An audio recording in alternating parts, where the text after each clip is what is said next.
G'day and welcome to A Down Under Yarn. I am your host Fiona, also known as Fifykins. I am Fifykins on Ravelry, Plurk, Twitter, Instagram, Flickr, Facebook, basically anywhere you want to contact me. I'm even Fifykins on the web, and that's where you can find Shownotes, which is www.fifykins.com. Today is Monday the 7th of May, and I am a day late. I apologise for that. I think I mentioned last week, and if you watched last week you probably would have heard, we have new neighbours. And they've been doing a lot of renovating, and they've spent every evening of the last week and most of the weekend time banging and sawing and, all that sort of stuff.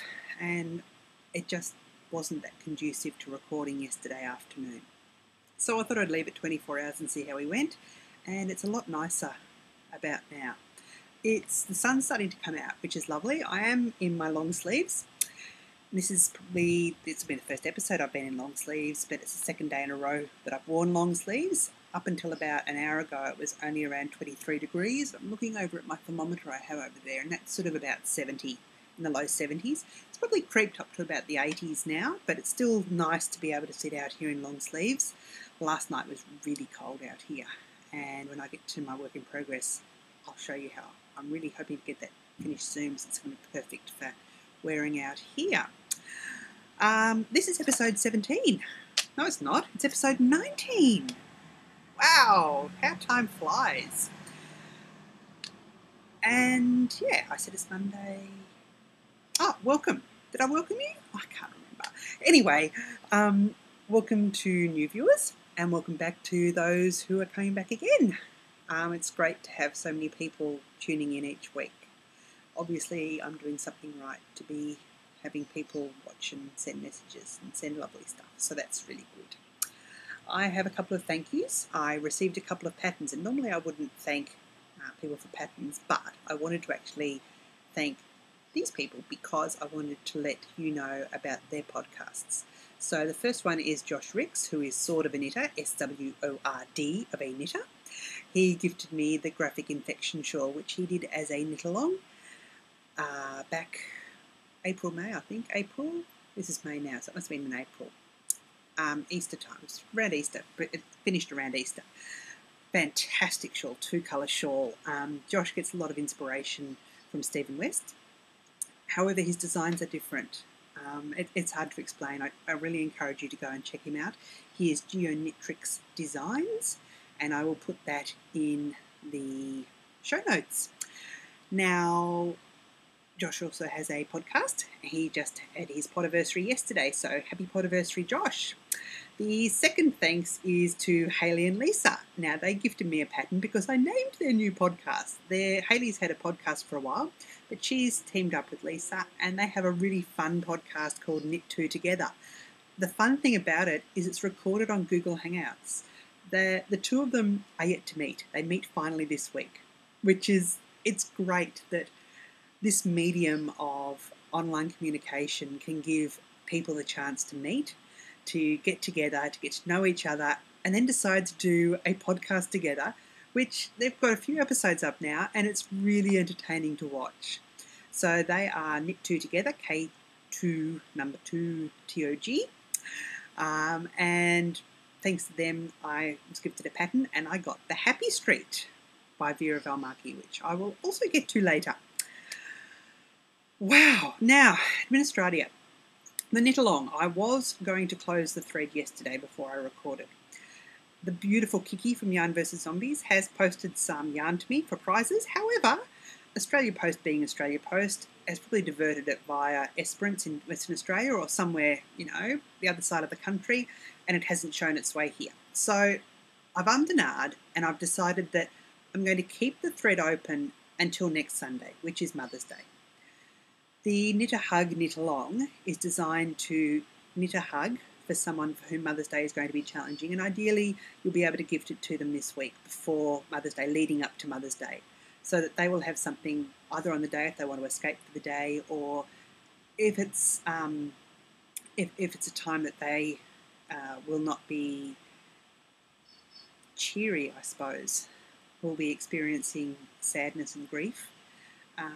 it's to let them know that you are thinking of them, because everywhere you go at the moment, it's Mother's Day, everything. So, yeah.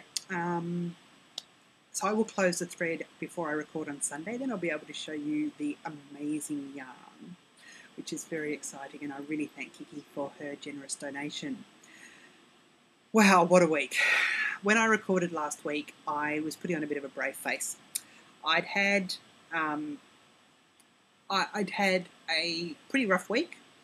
I had done my budgeting, I suppose, in inverted commas, and I had worked out that there was no way I could pay the mortgage last week. I didn't know what to do, and Mimmel's been amazing and has been able to support me up till now, but he's been on leave and hasn't had any overtime. So, I mean, I don't expect him to support me. I expect myself to support myself. And that's possibly where, anyway, that's how it is. And I thought, what am I going to do? And I thought the only thing I'm going to have to do is to sell the house. Now, I don't have a huge mortgage on the house. I'm very fortunate in that aspect. I have my superannuation, which is my retirement fund. I don't have a lot of money in that because I was a mum for a lot of years, and I wasn't in full-time employment before I had children. I was in part-time employment. I was studying, so I didn't actually have any superannuation tucked away. I do have a bit now. It's not enough to cover the mortgage fully. However, you can't access that until you've been unemployed for 6 months. And I've only been unemployed now, what is it? We're in May, 4.5 months. 5 months. 5 months, wow. And I thought, oh no. So I rang the bank on Monday morning and explained the situation. And I said, look, there's no way I can meet the mortgage payment this week. I don't want a default. I want to let you know what's happening. I've managed up until now to scrimp and save, and as you've probably noticed, the account's been overdrawn a little bit, but it's always caught up again. If you take out the mortgage payment this week, it won't be caught up for a few weeks, and I will have nothing to live on. And they said, look, it sounds like you're experiencing hardship. We do have some hardship provisions. So what the bank has been able to do is withhold mortgage payments for 6 months. So the interest, of course, will still accumulate on the account, but I won't have to make payments for 6 months. And at the end, I'll have to pay off the bit that I owe them before I get back on track. But it is a huge relief. And as the lady said to me when I spoke to her, she said, your mortgage is probably cheaper than private rental at the moment. And even if I factor in rates, council rates and taxes, land taxes and things like that, I'm in a much better situation if I can stay here. So again, there have been very few jobs to apply for. I am going to apply, even though I said I was never going back into retail. I'm in the midst of preparing an application for T2, which is the most amazing tea shop which is opening in Cairns, and I'm going to put in for a casual position there. I have trouble though working every weekend and working every Thursday night, which I suspect is when they'll want their casuals to work. So not quite sure how that will work, what will happen there, but nothing ventured, nothing gained. The other thing that happened is I've had a business idea and I've bounced off a few people, and people have been really enthusiastic. I thought, okay, and I told a couple of people up here in Cairns who aren't crafty people at all what my idea was. And they are just, wow, they were very excited. So Tuesday morning on Facebook, I get a thing saying, your profile's been linked to this thread in the Cairns Small Business Group. And I'm thinking, oh yeah, what's this about? They were running a Cert 4 course, which is a Certificate 4, which is, I think it's less than a diploma sort of thing. It's what you get at trade college here in Australia. I don't know what the equivalent would be. I don't know if they have Cert 4 overseas or not. Anyway, they were running a Cert 4 in small business management, and usually if you do this course through TAFE, it costs you several $1,000s. It's a 13-week course. They had a program. They were a recognised training organisation that was subsidised by the government, and they were offering the course for $350 over 5 evenings, 3-hour sessions each time. And what you had to do on this thread was list 3 things about your small business 3 words about your small business. And my lovely friend Tanya said that I should go along. They had one space left in their course for Tuesday night. And she said, my friend Fiona needs to do this. Her business is creative, what did she say? Creative, sustainable, and wasn't innovative, whatever it was, creative and sustainable. And I then got earburned again at lunchtime and said, congratulations, Fiona. Those 3 words sound great. And I just went on there and said, thanks, Tanya, because I didn't really know what it was. They said, can you give us a call? So I gave them a call and they said, are you free? And I thought, well, I can be. For a free course to get a qualification that will help me, I said, definitely I can be free. They said, what's your idea? And I told them, and they were like, wow. I'm thinking, oh, okay, it's not that exciting, but it is a bit exciting. It's a bit different. And they said, now, how long have you been trading? And I said, well, I'm basically still in startup mode. And they said, oh, I don't know if that qualifies. I said, look, that's okay. And I thought, okay, well, nothing ventured, nothing gained. And then they rang me back a couple of minutes later. They said, we'll call you back. And they called me back and they said, no, I've asked the manager and she said it's fine for you to come along. So it's been amazing. There've been 1, 2, 3, I'm going to the table, 4, 5, 8, no, 9 other businesses there. Some of which have been trading for years and years. One is a family business that is now 2nd generation, and they've got children that are probably thinking of taking it over themselves at some stage. There is another lady who has run lots of different businesses throughout her life, that has moved up here and has another business idea, which is just, it's awesome to think of. Other people that have been running small businesses that feel jaded and don't really know where to go, so they've been there as well. And it's just amazing to bounce ideas off people, and people who have no idea about anyone else's industry. It's been a lot of fun. So I have been doing that. We have looked at, the first one was, first night was introductions, and I can't remember what else we looked at, but it was just so much there. It's in depth, but it's so much happening, and I have to jot things down all the time that I don't have time to knit, which I thought, fantastic, I'll whip out a pair of socks throughout this course type thing. Not going to happen, because I'm sitting there and then my brain just ticks over. And I don't know about you, but if I'm knitting and my brain ticks over, I just stop mid-row and I go, and it's like all my energy has to go to my brain and I can't do 2 things at once. So that being the case, I haven't got any knitting done at the course, but I've got a lot of thinking and a lot of thoughts out there. We looked at finances and financial structure on the 2nd night.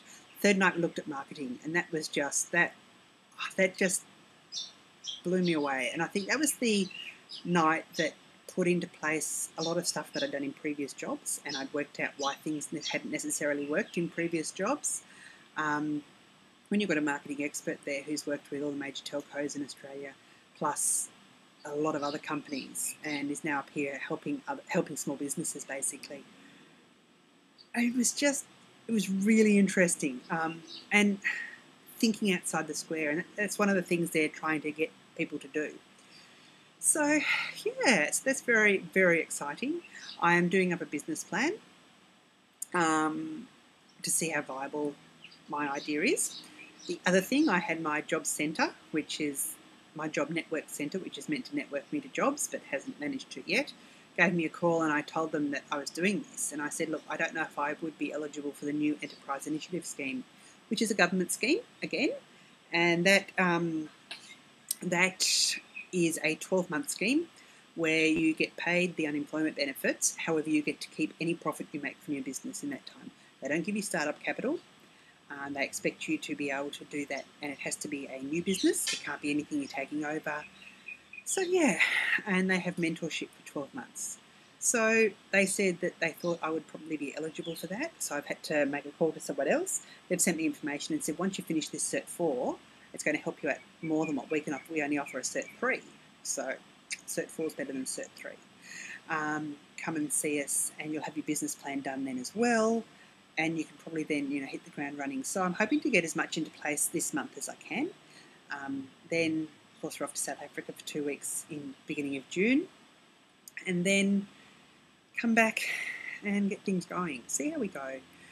If I could find some part-time work around that as well. I think I'm allowed to work 1 day a week or something on the niece program. Knowing that I've now got 6 months, 5.5 months of mortgage taken care of, in that I don't have to scrimp and save.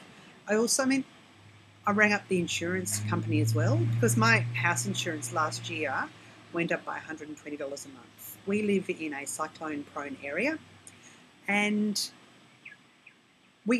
I've lived here 10 years and we've seen 2 cyclones hit the coast near here. Only one of which I had to claim from. The other one, there was superficial damage. Trees chopped down. I lost a washing line, and I figured that my excess, I think, on that policy was about $300, and the new washing line was probably about $400. So it was pretty pointless. And if I was paying $300, I might as well pay $400 and keep my no-claim bonus on my insurance policy. So I haven't claimed a lot on the policy, but being in a cyclone area and seeing the havoc that cyclones have wreaked in the past, and I'm in an older house, there's 2 ways of looking at it. Yes, the house has seen many cyclones come through. It was built in probably about the 1940s, 1950s. It's seen lots of cyclones come through, and it stood the test of time. However, it only takes a cyclone in the eye to come right over us, and we're all wiped out. All the houses are wiped out. So, insurance is a must, and insurance policies they just climbed astronomically. So in the course, it went up, I think it was about $1,700-1,800 a year, my policy. And I just that it's a big payment each month. So I rang them up and I said, look, what are my options? I don't want to lower my policy as such, because I need coverage in case anything does happen. However, what are my options? And they said, look, you're on the top coverage. And that means that if you drop your television, or pay for your television. They said, how many times have you dropped your television in your life? I said, no. They said, okay. It's still covered accidental glass breakage, and all these things that, we worked out what I'd need. And they said, what about carpets? What about how often do your carpets get stained? I said, I don't have carpet. I have floorboards. And they said, well, you don't need that then, really, do you? And I said, no.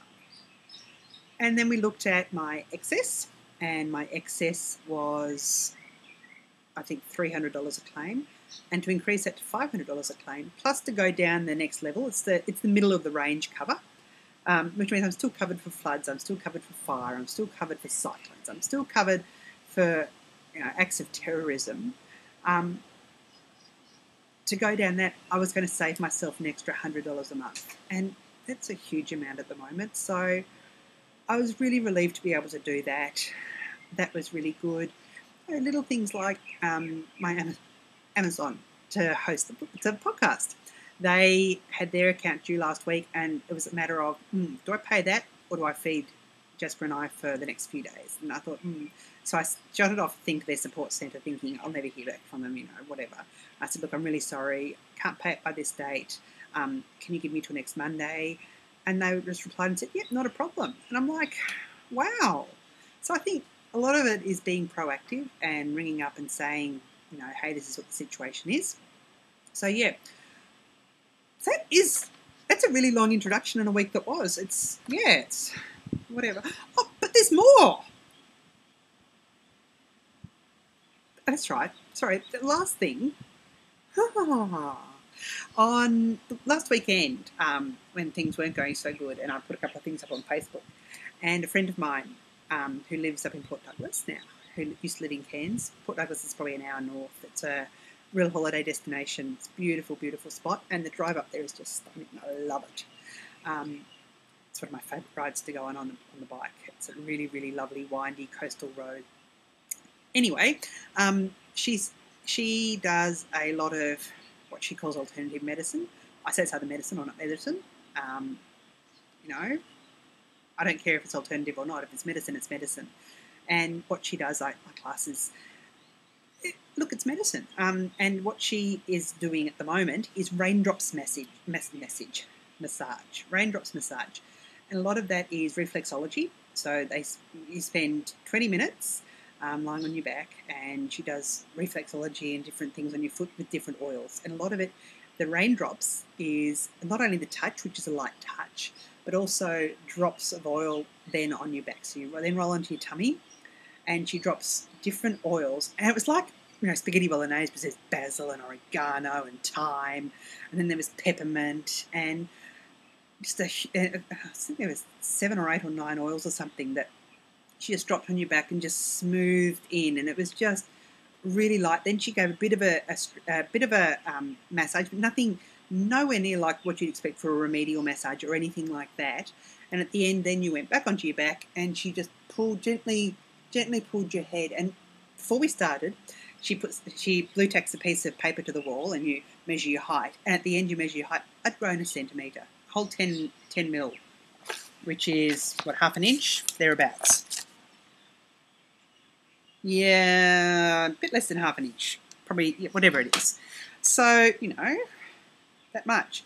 And I felt really good. She said, it might have a detoxing effect. Well, I don't think I believe in detoxing. I think your body detoxes well by itself, usually. However, sometimes there are barriers. And I slept really well Saturday night. Yesterday I had a coffee. I probably can count on one hand the number of coffees I've had this year. Last night I didn't sleep well at all, but still. I still feel good from the experience. It was just lovely to be pampered like that. So that was a really nice experience as well. Now, that was my week. That was my introduction. Let's get on to some knitting. I actually have 2 finished objects. Now,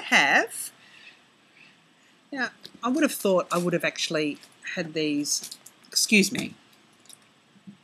Firstly, what I am wearing is my striped study shawl. Now, I showed that a couple of weeks ago when I was at the theatre, my theatre podcast.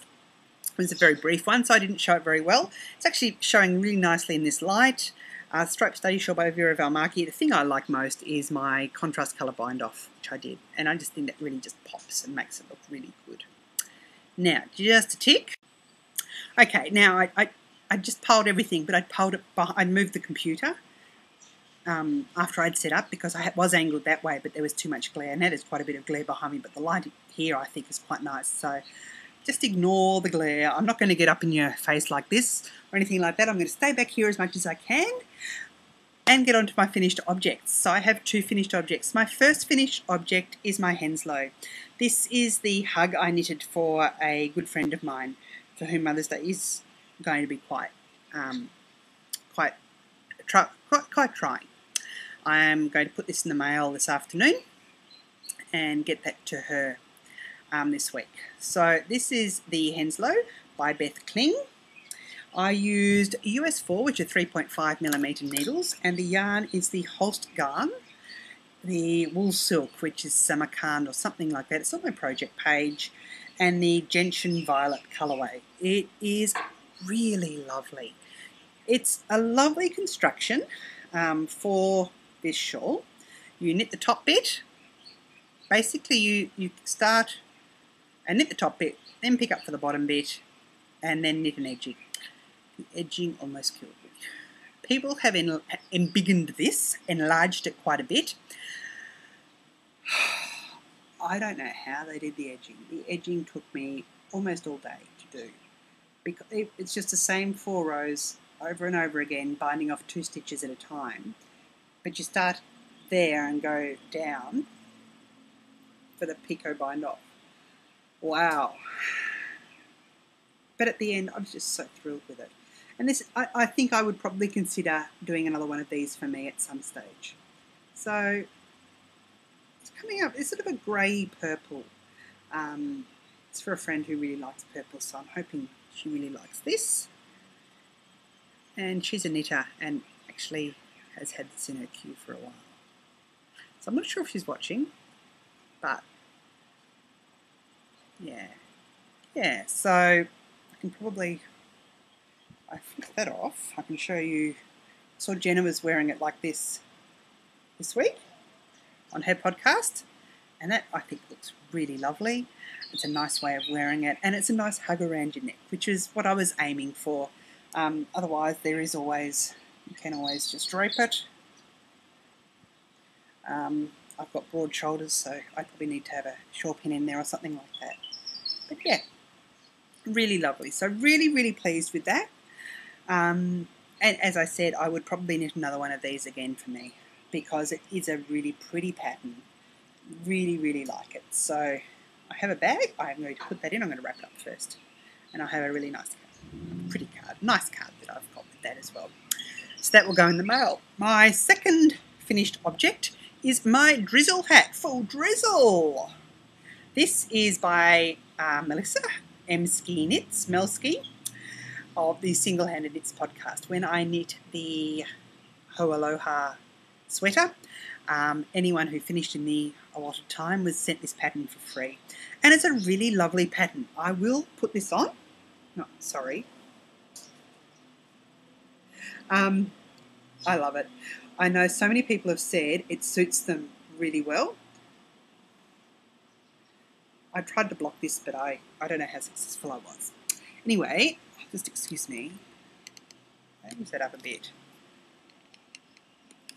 That's a bit better.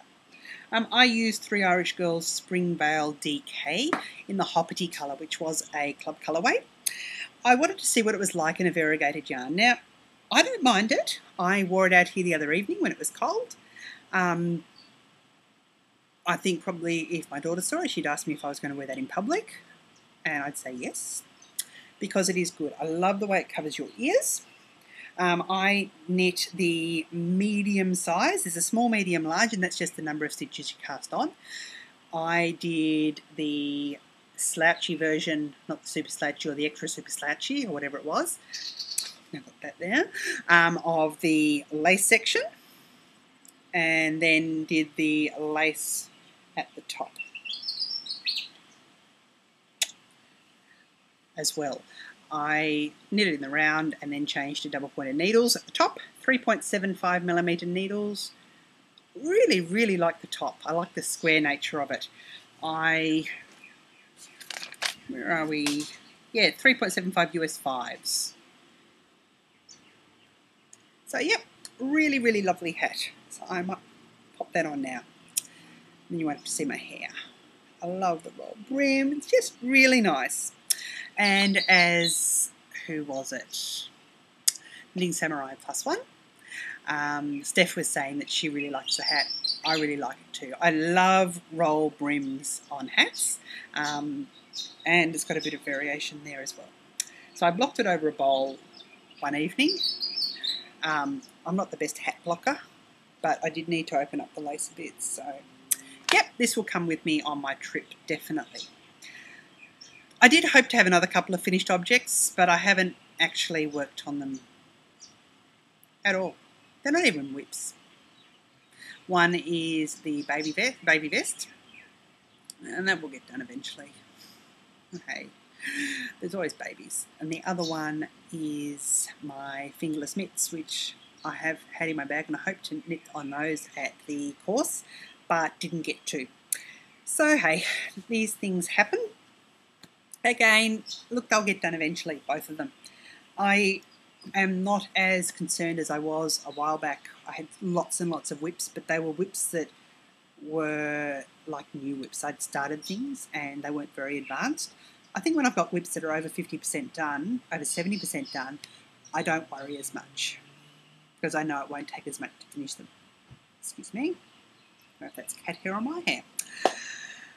Works in progress. I cast on a sweater on Thursday. Now, I cast it on during a VKN, and you cast on with the hood. It is the lighthouse keeper's wife, which I keep calling the lighthouse keeper's lunch because that is the picture storybook that I used to read to the kids when they were little. And I remember when I was doing teaching rounds at one school, we did some work around it as well. And basically that's the story of the lighthouse keeper who goes off to work each day and lives in the house near the lighthouse, and his wife used to shoot a basket, his lunch basket, down a wire to the lighthouse from his house, and the seagulls used to get his sandwiches, and she worked out an ingenious way to stop the seagulls. Really fun story. So this is The Lighthouse Keeper's Wife, the sweater. It is by Melissa, I think it is Sheshwari. I think that's probably how I'd say it, Sheshwari, who is Dandelion Curl Designs. And really, really lovely sweater. It is a paid-for pattern, and I would have no hesitation of recommending this to other people. It is knit on bulky weight yarn on size 9mm, which is US 13 needles. So as you can imagine, it is a quick knit. Now, I say I cast it on Thursday. I did, not lying. However, by Thursday evening, I'd frogged it. I had looked at a few of the alterations that people had made in projects, and one of which made a lot of sense. I don't want to give too much away. However, in the pattern, Melissa has you casting on for the hood and then seaming it at the end.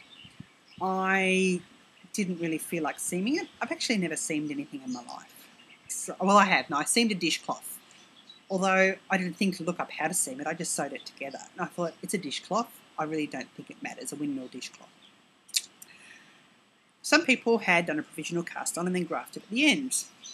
And I was myself thinking about this before I'd looked back. When I favourited the pattern, I think I went through and looked at some projects and had some helpful to me. So when I went back, I was looking at them. One of them had, I think, grafted. And I thought, And I thought, it'd be good if you could do Judy's Magic Cast On, but leave one edge open. Then I thought, well, there's no way why you can't. And I went looking further, and some people had actually done that. So, let's see that bit of hair. Sorry. So, I did Judy's Magic Cast On. Now, I cast on during a VKN. I can hear a lot of people going, ooh, and yeah, it was a bit of a ooh. I cast on during a VKN, and it says, for instance, it'll say cast on 20 stitches. And I then translated that in my head to casting on 10 stitches on each needle. But somehow in translation in my head, it got to casting on 10 stitches, which was 5 stitches on each needle. Now, that's not the numbers. I'm just throwing these numbers there as an example. And I'm thinking, it's a really narrow hood. And then I thought, oh, perhaps it's not meant to be worn, over your head. Perhaps it's just there for decoration. And I got to the required length of the hood, and I put it over my head, and I thought, this just doesn't seem right. And I went back and looked at the pattern and said, no, you meant to cast on that many stitches. So I hadn't done a lot of work. It was, an hour or so in a VKN, so I just ripped all that out and cast on for it on Thursday evening, but only knit, 20 minutes or so to get it going. So really started at Friday morning. Probably say I started at Friday morning. So in that time, and I've had a busy weekend where I have been out and about and doing things and not necessarily knitting. So in that time, I've knitted the hood. I did another alteration with the ribbing, which I put on my project page. I have done the raglans. I have separated the sleeves. I have gone down in length. I have cast off the body, and I finished a sleeve. I thought I'd woven in all the ends, but I forgot that one so far. So I've only got one sleeve to go, and that will be done tonight. This is a really, really, really great knit. It's described in the pattern as being a summer weight sweater. Now, I don't think you'd probably consider a bulky weight sweater summer weight. However, this is light, and it's going to be perfect for sitting out here in the evenings when the temperature does drop down a bit and you need something over your shoulders to keep you warm. I think this is going to be great. So it calls for, I can't remember what the yardage was. I'm knitting the larger size, small, medium, large or something on the thing. I'm knitting the largest size, and it called for, I think, 950 yards. And I had 936 and thought, oh, that'll be fine. Then when I got knitting the body and it had the measurement to knit to, I thought, no, I needed a bit longer than that. And then I thought, hold on. And then I was trying to work it out, and I'm trying to think, is it a quarter of the yarn you used when you're knitting a sweater for your sleeves? and I was in a VK and someone said, no, it's really a third. And I thought, yeah, you're probably right. And I'm using, I don't know if I mentioned, this is Bendigo Woolen Mills. This is the luxury, no, it's not the luxury. This is the rustic, which is not a superwash wool, which doesn't worry me. And the colour, it is the silver grey, no, silver blue, blue grey. Let me start again. This is the Bendigo Woolen Mills Rustic 12 ply, which is a bulky weight in the blue-grey colourway. I bought 3 200-gram balls. Now, I don't really have one left to show you because I've only got half a ball left at the moment to finish my second sleeve. Anyway, when I got to the length of the body that it recommended, I've still got my sleeves on my waist yarn so that I can count how many rows of sleeves I did, because I couldn't be bothered, pardon me, couldn't be bothered writing it down as I went. So when I got there, I thought I need to add a few more inches, and I thought I'm not going to have enough yarn. I do have another ball though of 3 balls actually of the rustic 12 ply in the graphite colourway, and that is to knit an owl sweater. And I thought, look, I'm just going to add some in at the end. So I just did a couple of little stripes there, and then a thicker one there. I didn't want to keep going anymore. If I'd done it earlier, I probably would have put another stripe in as well. But I can show you how it is at the moment. So I did weave in quite a few of the ends this morning. I lengthened the hood based on a couple of recommendations. That's really a bit weird at the moment because I've got one sleeve. Now, there's no decreases on the sleeve at all, really. I couldn't be bothered anyway. And for a lounging around sweater, yeah, it's lovely. No, I could have been somebody. I could have been a contender. So, you go. I don't think I'll ever wear it with the hood up, but you never know. I'm walking along the beach at some stage, I might. I didn't do joggler stripes on the sleeve. I thought, for what it is, I'll do the second sleeve. I'll try and, oh, belly shot, sorry. I'll try and do some more show more next week, but you can see where it falls now. I didn't want it falling up there. So yeah. So I am really, really pleased with this. It's a good fit. It's a nice, but I think it'd probably be a good fit on lots of people because of the gauge and the weight of the yarn. So yeah, there you go. That is my work in progress. That's my only work in progress. I'm trying to think what happened on Saturday because it was a busy day. I had the raindrops in the morning, that's right, and Jasper and I did quite a bit of housework. So I didn't have a lot of knitting time on Saturday. And then yesterday morning I had knitting group where I did this, then I had some other stuff to go and do, did a bit of knitting in the afternoon. So yeah, so that'll be finished today. So really it'll be a Friday, Saturday, Sunday, Monday, 4-day knit. And I think for a sweater, that's not bad, really. So that is my Lighthouse Keeper's wife and soon to be an FO. Acquisitions. Let's move on to acquisitions. I didn't have any last week. Then Monday, my post box was overflowing. Not really, but you know. I had 2 acquisitions on Monday. Desert Vista Dye Works has been having her monthly inspiration this year in different countries. And May was India. So it must be April. Or is May, or is June? No, June's India, and whatever it was, not last month, but the month before when people were putting up photos, it was China. And one of the colourways that was selected was Lotus. And when I saw it, I just went, oh. Now, I love jewel tones. Don't get me wrong, I love purples, I love greens, I love reds. But sometimes you need something light in your life, and this is it. This is a gradient. I think it's marketed as a gradient, but I know a true gradient is the same shade of colour. So this is a colour-blocked yarn, progressive colourway. In the most luscious there, you can see the green. It's probably showing up a bit mintier than it is. It's actually, it's a bit lighter than that, but it's hard to tell. There, if I bring it back, will it... No, that's actually probably more blue than it is. It's a little greener. It's sort of a light leaf green. It's a light lotus leaf green, and then it has the pink through it, the pink of the lotus. And this one you can see through there is even more. So, oh, this is just beautiful. I think I'm actually going to knit a citron with it. Citron calls for lace weight. A lot of people have knitted in a fingering weight.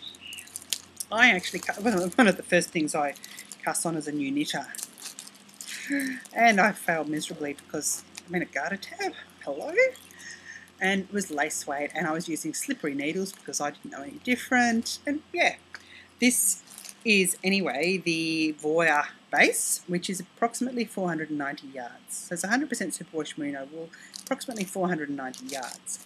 Because of such large yardage, high yardage, I think it would make a nice shawl, and it would give me a decent size for the citron, plus the way it's a semicircular shawl, and it would, I think, look quite nice. Now, I'm not going to knit that this week, but at some stage. One thing that I am going to knit in the near future, though, is a Vera Valmarki shawl. Now, I say that because when I first started this thought process, it was definitely going to be a colour affection. However, then she released Happy Street, and now the Knit Two Together girls have gifted me Happy Street. I'm suspecting it's going to become one of these. My idea was to do watermelon colours, and when I ordered them, I ordered the Cascade Heritage Silk, and I got a red, and it was sort of in the colour chart on the Cascade site. It looked to be almost a raspberry pink colour, and I thought that would probably do for watermelon. When it came, it was Christmas red basically. It's not Christmas red as such, but it looked that sort of reddy colour. And I was talking in a VKN, and Melissa, who is Meltran Designs, knows Sarah from the Sassy Sheep quite well, and she said, look, I'm sure she'd be able to do something for you. She might even be able to get you the Heritage Silk and dye you something up. And I thought, that sounds like a good idea.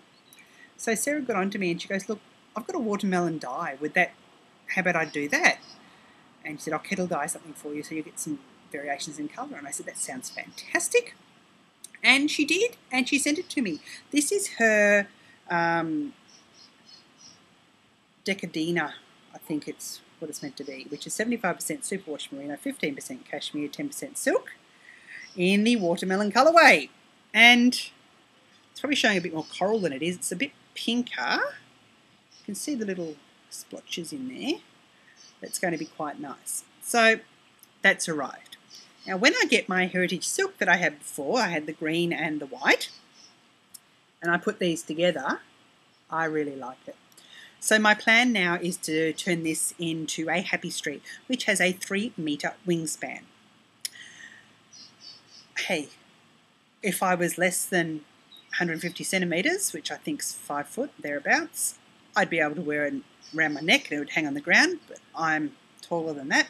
So it's not going to drape on the ground, but it's going to be fantastic. Remember, can you just remind me that I said that when I'm knitting 7 gazillion stitches in a row? But still.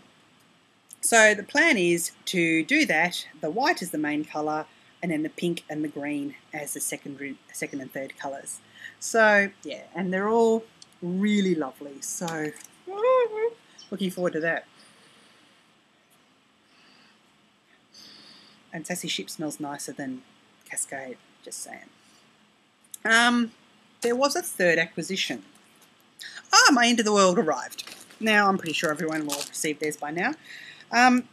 This trimester, Into the World is looking at Game of Thrones, which I really enjoy. The US ambassador came out last week, US ambassador to Australia, and said Australians are torrenting Game of Thrones and they need to stop.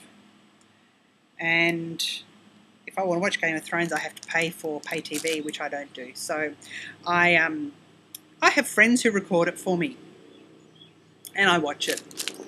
And I'm happy to say that I watch it. When it comes out on DVD, I buy the DVDs.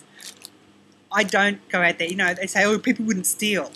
No, I wouldn't steal a car, but if I could download one from the internet, I'd if I could download one from the internet, I really would. So So anyway, that's just my little rant. This is the Sansa colourway. Now the inspiration photo had a picture of Sansa sitting in the middle of the snow with her wolf, and this is really lovely. So if I hold it that way, you can sort of see her hair, the colours of the snow in her dress, and it's really, really pretty. This is the fingering weight Ulundi, Alandai, 3-ply superwash merino. So it's all superwash merino. It is 490 yards. It's a really decent yardage. Not sure what I'm going to turn this into. Interesting. Sorry, I'm researching yarn bases this week for some reason. This is approximately 490 yards. This is approximately 490 yards. Both of them 3-ply superwash merino. Just saying. Just saying. Anyway, interesting. So, yeah, I really like that. Not sure though what it's going to become. This week, gosh, this is a long episode. I'm sorry, I haven't had a long one for a while, I suppose. This week I have my assignment for my Cert 4, which is to draw up a business plan, which I'm doing, in the process of doing marketing, finance, that sort of stuff, working out what will happen there. I'll finish the other sleeve of that this evening, my Lighthouse Keeper's Wife.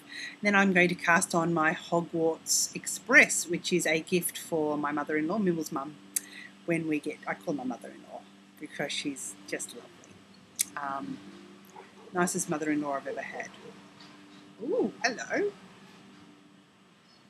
There's a new courier truck called Turtle Express, delivered on time. Okay, interesting. I don't think they're delivering anything to me, but still. Anyway, I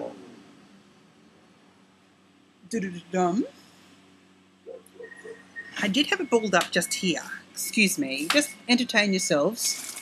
I have a bit of trouble here. I've got a lot of yarn here piled up on the table. The only trouble with that is Ninja has discovered that she loves yarn. She's got really good taste as well, because although she did get some baby yarn, just cheap baby yarn. Anyway, I balled this up. So this is what I'm using for the Hogwarts Express. This is Cloud Lover. It was a club colourway called Dead Meadow last, when was it? September. And I got the yarn in the club. Now, it is going to be variegated, but I think the owls will just be camouflaged, if that happens. I'll wait and see how it starts knitting up. If it's going to be too camouflaged, I'll think about some other options and turn it into a TGV or something. But I definitely want to knit the owls because she loves owls. That's why I definitely want to do it. I don't mind having camouflaged owls, especially if I can get some nice greeny, coppery eyes for them that I can put on as beads. So that is my next assignment. Then I really want to knit a vodka lemonade. Now I have, well, this time in 4 weeks we'll be in South Africa. So, yeah, I think I'll do that. Probably won't get the pair of socks in that I want to get done as well, but that's okay. I'm thinking holiday knitting, I'm going to take my colours along for my Happy Street. And I think I'll take my Wool Mize lace that I am going to do a Viajante with, because that is fairly mindless. I'm concerned about needles on international flights because I've heard different stories. Some people have told me that needles are still being confiscated. I've had no trouble when I've been to the domestic terminal. I know people who knit on domestic flights all the time, but I'm not sure about international flights. So we'll have to wait and see with that. Otherwise, I'll probably just use some soft needles and knit a pair of socks on the plane. Socks on the plane. Well, there's an option as well. Anyway, apart from all that, I think that's about it. I feel like I've babbled and babbled and babbled. Thank you all for tuning in, and I really look forward to catching up with you next week. Again, a reminder, I will keep the thread open for the Knit a Hug. So if you've knit a hug, please feel free to enter it. Oh, I didn't mean to mention in that as well. I've had a couple of people contact me, and they are knitting surprise hugs for people they are concerned might watch the podcast. So they didn't actually want to put anything in the thread. They've shown me photos. I made sure I saw photos. They first messaged me. I said, look, can you send me a photo? Or can you send me a link to your project? And they did. 2 different people, mind you. And I said, look, that's fine. What I'll do is I'll put up an entry because I know what it is. And that may be able to be revealed next Sunday as well. If I can, I will do that. So, is that it? I think that's about it. I need a drink. Anyway, I will say, uru, cheers, and catch you later. Bye.